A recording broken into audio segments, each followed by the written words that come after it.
ginnaaw ceewal suuf lu ñu nemmeeku mu bari ci Sénégal loolu moo waral njiital Descos ni benn bés benn commune jagleel ko commune Tivaouane Peulh Niague di bés bi njëkk bi mu génn teew fii nga xamante ni mooy commune Tivaouane Peulh Niague dajale askan wi ngir waxtaan ak ñoom ci naka la ñu mën a def ba am suuf su leer te wóor askan wi teewoon nañu lool ci mbowu la ndaje muy ndaje mu am solo duñu def lu dul taataan seeni kàddu. donc tey dañoo am naa mbégte ñoo fii si Tivaouane Peulh dafa am benn programme bu ñu teral bu ñu ma tabbee si njiitu comme jiitu Descos dama xalaat am benn programme bu ma teral muy programme boo xam ne une journée une commune pour ñëw waxtaan ak population bi pour si li nga xamante ne moom mooy wàllu suuf naka la nit war a mën a def pour xam ne tey taxaw ne man maa ko moom. léegi nag tey Descos du Descos bi nga xamante ne Descos parce que nit ñi entendement bi ñu am si Descos mooy Descos dafay toj tey jii nee naa non léegi xar kanam boobu am na Descos am na beneen xar kanam bi nga xamante ne mooy war lañ mën a waxtaan ak nit ñi xamal leen lan mooy seen yelleef seen àq ak seen yelleef si wàllu suuf si donc loolu mooy waral tey suñu taxawaay fii suñu présence fii si Tivaouane Peulh. ak naka la ñu mooy conflit.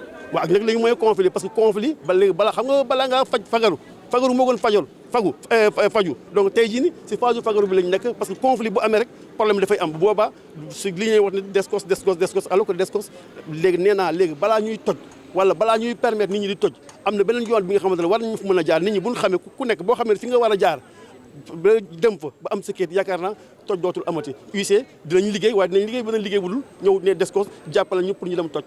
lii fay ngeen ko tàmbali ci commune bu Tivaouane Peulh mais fas ngeen ko yaatal ci yeneen i commune. nee naa wax naa leen ko sànq si français Descos Sénégal bi yëpp la ëmb donc fii lañ ko commencé tey fépp Sénégal commune bu nekk Sénégal fas nañu yéene dem fa incha allah si kattan yàlla bu ñu si yàlla jàppale bu ñu fi yàlla bàyyi ba booba.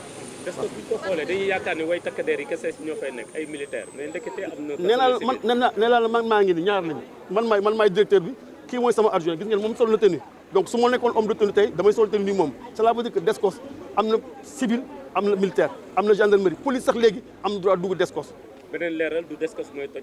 Descos tojul Descos musul toj Descos dafay assister Descos dafay taxaw li ñuy sant Descos mën nañ ko sant commissaire de police comme mën nañ ko sant commandant brigade de gendarmerie c'est-à-dire dañuy taamu Descos parce que Descos moom mooy yëngatu si wàllu suuf.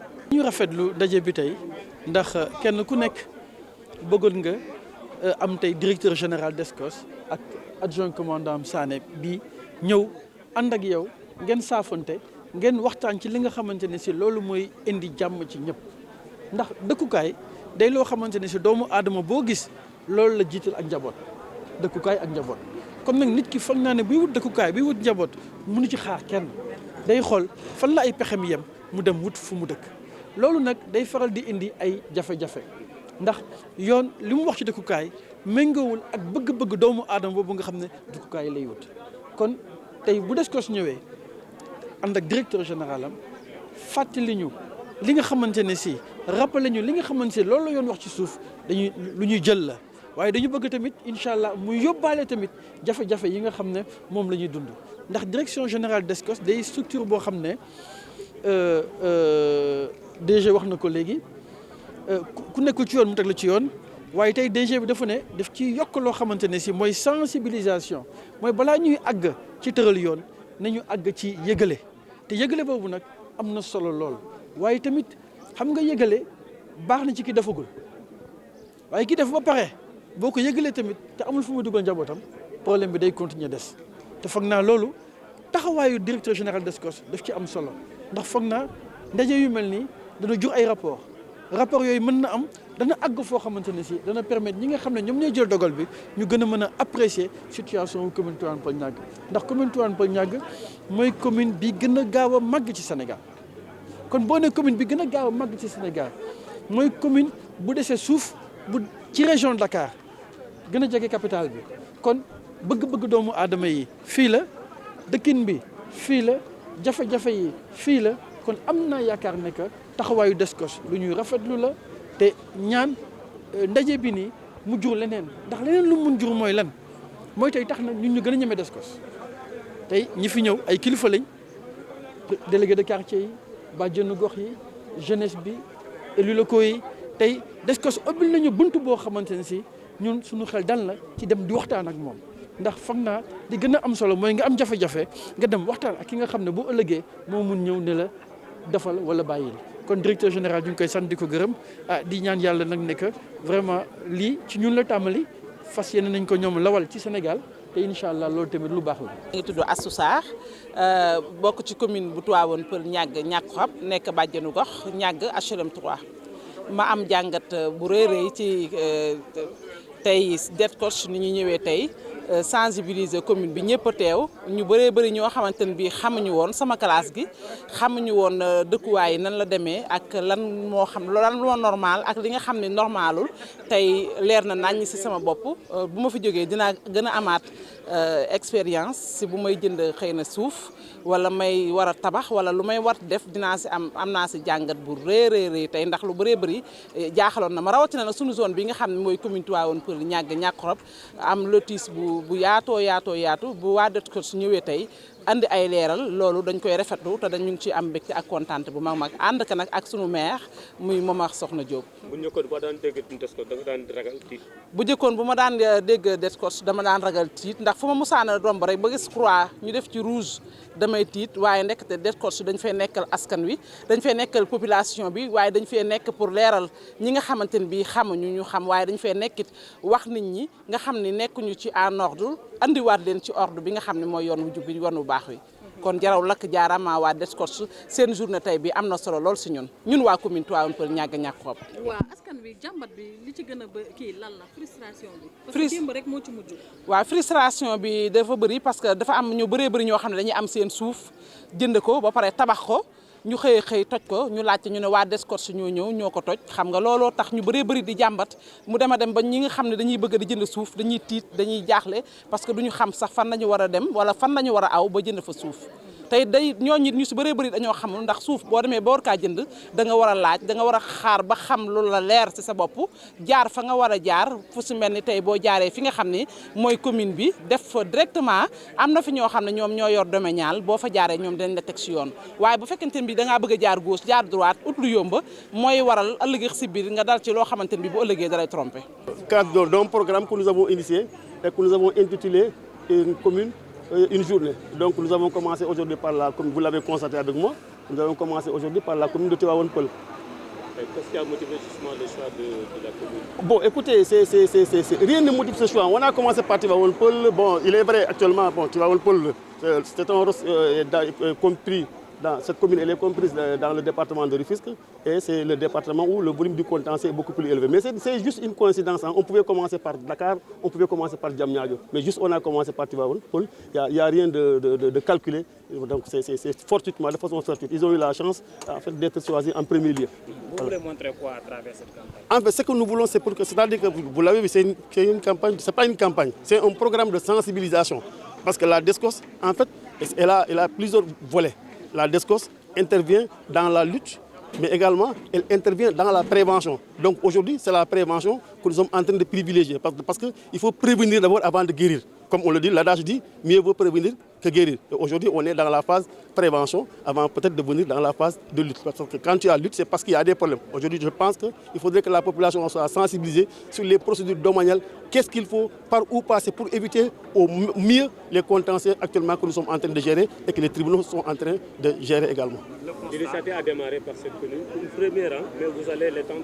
Absolument, nous allons l'étendre sur l'ensemble du pays parce que la DSCOS elle a une compétence nationale. Donc nous n'excluons aucune commune n'est exclue. Toutes les communes seront servies, Inch'Allah, par la grâce de Dieu. D'habitude, les gens ont un peu peur de la DSCOS quand on parle de la DSCOS. Justement, c'est cette image hideuse de la DSCOS que nous voulons justement ne pas montrer aux gens. C'est-à-dire que les gens pensent que la DSCOS a pour mission de démolir. Alors que d'abord, pour commencer, j'ai fait une précision. La DSCOS ne démolit pas. La DSCOS assiste. Ce sont les huissiers qui font les démolitions avec leurs ouvriers. Et la DSCOS ne fait qu'assister. C'est comme la gendarmerie. On pouvait aller à la police, on pouvait aller à la brigade de gendarmerie, à un commissariat de police et on a choisi la DSCOS tout simplement parce que la DSCOS elle intervient en matière foncière. Une autre précision, souvent quand on voit la DSCOS, on pense que c'est la gendarmerie, c'est des militaires, mais également il y a des civils. Oui, mais je pense que je suis l'exemple parlant. Je suis civil, je suis magistrat de profession. Donc je pense que je suis l'exemple parlant pour vous dire que la DSCOS n'est pas composée que de gendarmerie. Il y a effectivement la gendarmerie, le commandant il est là, à côté c'est mon adjoint. Il y a la gendarmerie, mais il y a également un personnel civil. Nous sommes très satisfaits. Au nom de la commune de Tivaouane Peulh Niaga, je peux dire que nous sommes très satisfaits. Satisfait parce que nous avons été les premiers à avoir été choisis dans cette concertation.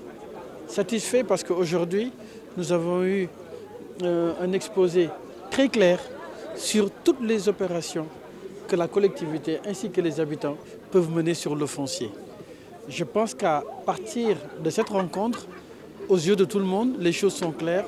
Maintenant, nous aurons peut-être l'opportunité en deuxième temps, après cette pause, de pouvoir discuter de nos réalités afin que des solutions puissent être trouvées ensemble. Vous l'avez dit tantôt dans vos propos liminaires, l'application de la loi dans sa rigueur peut poser problème et vous penchez pour une mise en place d'un cadre de concertation. Tout à fait. Écoutez, nul n'est censé ignorer la loi. Sur le principe de base, nous sommes tout à fait d'accord, clair, que personne ne peut faire fi de cette loi. Donc nous sommes tenus de respecter cette loi. Par contre, nous pouvons demander un accompagnement. Pourquoi? Parce que la commune de Tivaouane Peulh Niague était une communauté rurale, une zone rurale, devenue zone urbaine. Du jour au lendemain, quitter les pratiques, les habitudes d'une zone rurale vers une zone urbaine suppose quand même un allègement, voire un accompagnement pour qu'on puisse être au niveau des normes.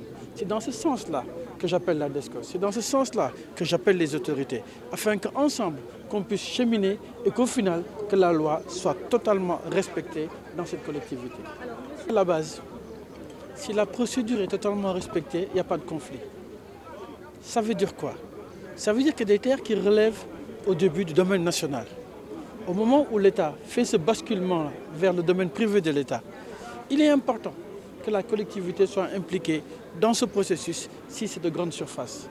Malheureusement, nous constatons des titres qui nous tombent dessus et nous, ayant la gestion du domaine national et l'État ayant la gestion du domaine privé, malheureusement, c'est ça qui pose des problèmes. Après, ces titres sont attribués à d'autres entités qui ne relèvent pas de la collectivité. Et c'est là que la frustration naît, c'est là que les divisions naissent.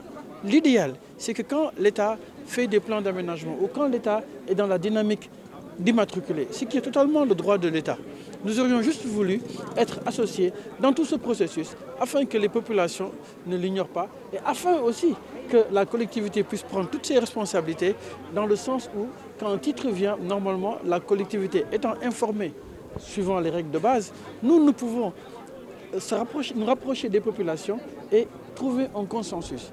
Mais malheureusement, nous constatons qu'il y a certains titres qui malheureusement n'ont pas suivi toutes ces procédures ou ont été attribués à d'autres personnes et c'est ça qui amène ce genre de dysfonctionnement. Face à ça aussi, la DESCOS joue son rôle régalien, c'est-à-dire nul n'est censé ignorer les titres. Oui, mais nous aussi, la mission, je pense, d'un maire, c'est de protéger ses administrés. C'est pour ça, des fois, qu'on a l'impression que nous faisons ce que nous voulons, alors que non, nous essayons tout simplement d'accompagner notre population.